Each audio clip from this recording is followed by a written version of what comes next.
बिस्मिल्लाहिर्रहमानिर्रहीम। आज भी हम इसी यूनिट को कंटिन्यू कर रहे हैं, यूनिट 7, और इसमें हम लास्ट टाइम 7.1 एक्सरसाइज कंप्लीट कर चुके थे। आज हम नेक्स्ट टॉपिक स्टार्ट कर रहे हैं। देखिए, इसमें थोड़ी सी डेफिनेशंस आपको बता रहा हूँ मैं कि ये आर्क क्या चीज़ है। आर्क, देखें, अगर हम एक सर्कल कंसीडर करें तो जो सर्कल की बाउंड्री है, ये तो आपको पता है ना कि सर्कल की बाउंड्री को हम सरकमफ्रेंस का नाम देते हैं ना, कि ये सरकमफ्रेंस है ये बाउंड्री। अगर हम इसका कोई पार्ट ले लें, यानी इस सरकमफ्रेंस का कोई सेगमेंट ले लें, तो ये कहलाएगा arc.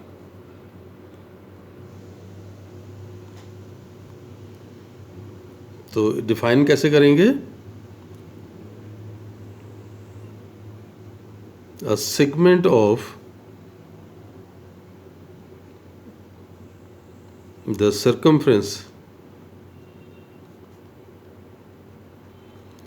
circumference of circle is called arc। Clear हो गई ये बात? कि देखें, ये बाउंड्री थी ना, ये बाउंड्री, ये सरकमफ्रेंस है। इस सरकमफ्रेंस का हम अगर एक पार्ट ले लेते हैं, एक सेगमेंट ले लेते हैं, तो वो सेगमेंट क्या कहलाएगा? वो उस सर्कल का सरकमफ्रेंस कहलाएगा। इसी तरह से फिर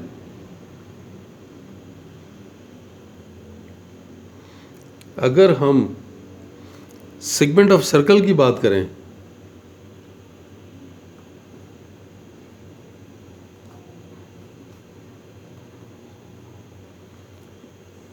सेगमेंट ऑफ सर्कल, देखें, वो इस तरह से हो सकेगा कि अगर हम एक सर्कल ले लेते हैं तो हम किस चीज़ को कंसीडर करेंगे कि अगर एक सर्कल की कोई कार्ड ले ली जाए। कार्ड क्या होता है? यानी सर्कल के दो पॉइंट्स को मिलाने से जो लाइन बनती है वो कार्ड कहलाती है। ये फर्ज करें कि हमने एक कार्ड ली और ये एक आर्क है। कार्ड और आर्क के दरमियान जो आपके पास पोर्शन आएगा, पार्ट आएगा, that's called the segment of circle. यानी हम इसे कैसे डिफाइन कर सकते हैं?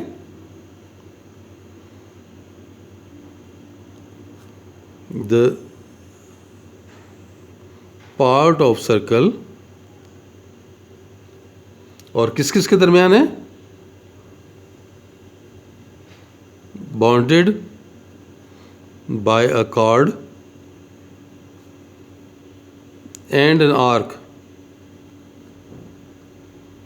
कि एक कार्ड और एक आर्क के दरमियान जो पार्ट बनेगा सर्कल का is called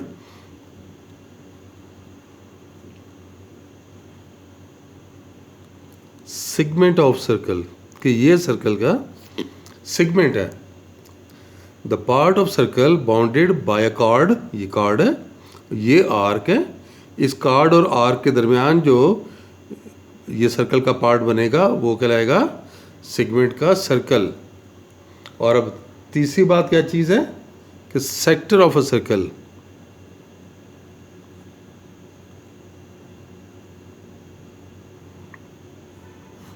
sector of a circle, sector में क्या चीज़ है कि अगर हम एक सर्कल लेते हैं,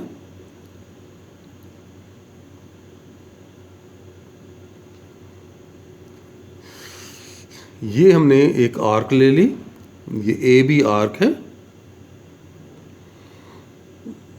तो दो रेडियस, ये दो रेडियाई है ना, ये देखें, ओ ए भी रेडियाई है, रेडियस है, ओ बी भी रेडियस है। तो दो रेडियस और एक आर्क के दरमियान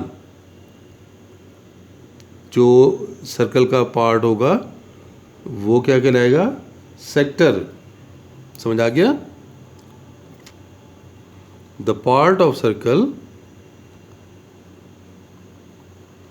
bounded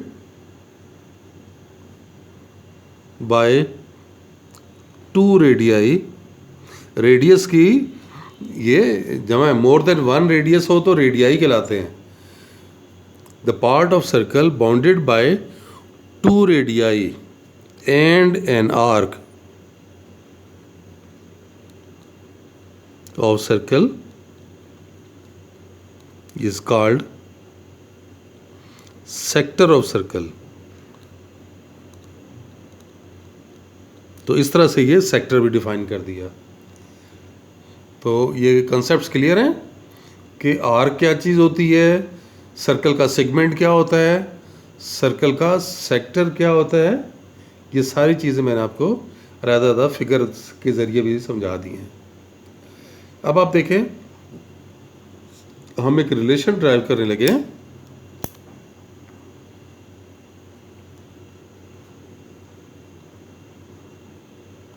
relation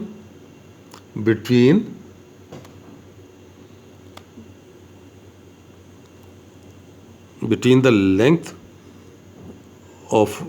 length L of arc,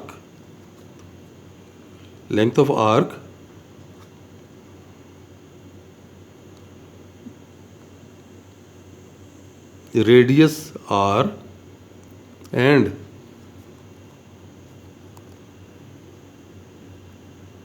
the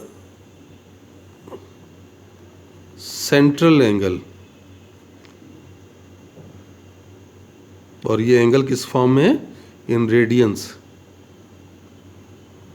यानी क्या रिलेशन ड्राइव कर रहे हैं? Relation between the length L of an arc, के आर्क की लेंथ का, सर्कल के रेडियस का, और and the central angle theta, at the central angle theta. यानी अगर मैं फिगर में आपको ये समझाऊं तो फिगर में देखें, आप ऐसे कर सकेंगे।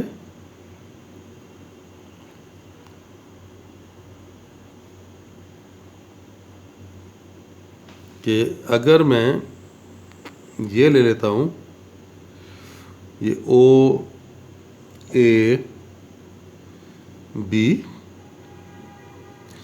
ये आर्क ली हमने, इसकी लेंथ को L कहा गया है, इसका एंगल जो है वो थीटा कहा गया है, और रेडियस तो सर्कल का R के इक्वल है ना।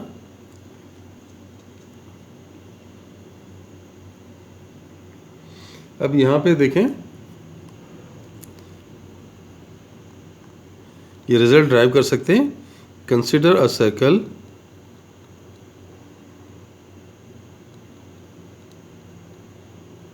with center O and radius R. Select an arc AB। ये AB के ऊपर ये एरो का इस तरह से ये बो का निशान डाल देना तो ये आर्क को रिप्रेजेंट करता है, यानी यहाँ से लेके यहाँ तक। Select an arc AB of length L which subtends an angle of theta radians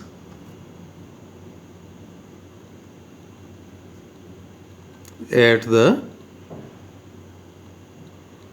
the center। हम देखें एक आर्क और सेलेक्ट कर लेते हैं। ये फर्ज करें, ये हमने एक आर्क ले ली AC हमने इस तरह की ली है कि ये लंबाई R के इक्वल है। रेडियन मेजरमेंट में हम ये बात डिफाइन कर चुके थे ना पीछे, याद करें कि अगर R की लेंथ रेडियस के इक्वल हो जाए तो सेंटर पे बनने वाला एंगल जो है वो 1 रेडियन हो जाता है। यानी ये देखें, ये R की लेंथ हमने कितनी ली है? ये जो आर्क लेंथ AC है ये L R के इक्वल ले ली है। तो इस सूरत में सेंटर पर जो एंगल बनेगा ये कितना हो जाएगा?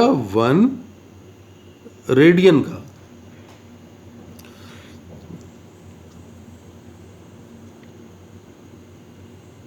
Consider another arc AC of the circle with length equal to radius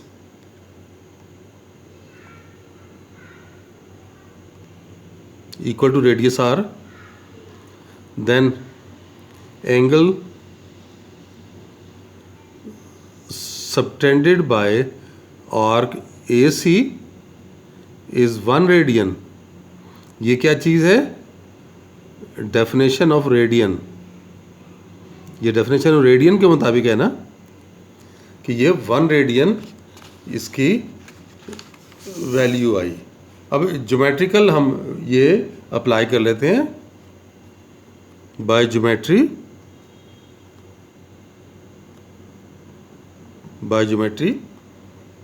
यानी ये ज्योमेट्री में ये क्या बात बताई हुई है कि जो आर्क की लेंथ है this is proportional to the angle. The length of arc is proportional to the angle subtended at the centre by geometry. ये मैं पहले लिख देता हूं। Length of arc is proportional to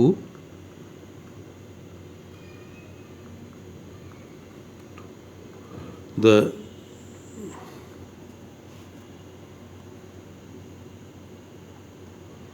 angle subtended at the center.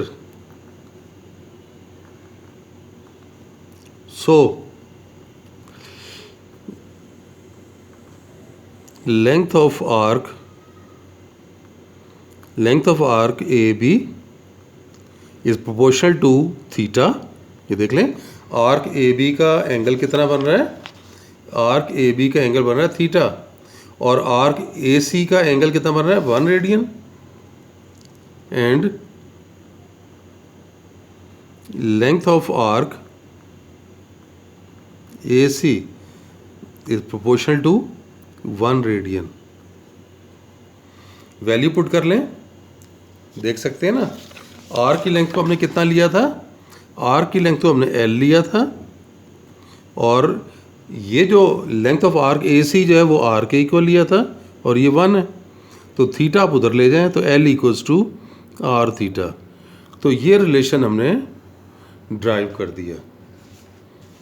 तो ये आगे apply भी होगा, इसलिए आपने इसे जहन में रखना है।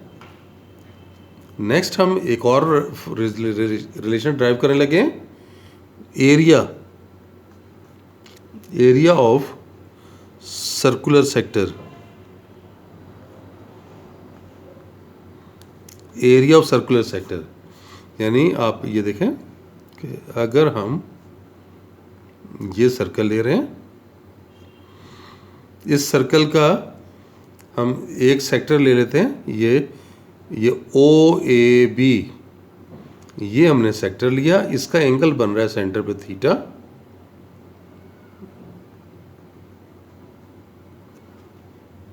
तो यहां पर भी आप पहले हम देख लें कि देखें area of sector O A B हम इसे जाहिर कर लेंगे, चलें ए के साथ। एरिया ऑफ सर्कल वो आपको पता है पाई आर स्क्वायर के बराबर होता है और angle of sector O A B कितना है ये देख लें, थीटा है। और एंगल ऑफ सर्कल कितना होता है रेडियन में बताना है आपने, रेडियन में वो 2 पाई रेडियन होता है। ये भी थीटा भी रेडियन ही में है। अब आप ये देखें प्रोपोर्शनैलिटी ले सकते हैं as area of sector is proportional to angle of sector, और इसी तरह area of circle is proportional to angle of circle. यानी अगर एंगल ज़्यादा होगा तो एरिया भी ज़्यादा होगा। अब एरिया ऑफ सेक्टर को हमने किससे ज़ाहिर किया है? ए से ज़ाहिर किया है। एंगल ऑफ सेक्टर को थीटा से ज़ाहिर किया है। एरिया ऑफ सर्कल को पाई आर स्क्वायर कहा है, और एंगल ऑफ सर्कल को 2 पाई कहा है। ये आप थीटा उधर ले जाओ तो ए आपके पास आ गया, ये पाई तो कैंसिल हो रहा है ना, तो ये एरिया आ जाएगा R square by 2 multiply by theta. So area is equal to half R square theta. तो ये रिलेशन हमने ड्राइव कर लिया। तो सेक्टर का एरिया फाइंड करने के लिए हम फिर इसको इस्तेमाल करेंगे। चलें, आज के लिए इतना ही। इंशाल्लाह नेक्स्ट लेक्चर में फिर मिलते हैं। अल्लाह हाफिज़।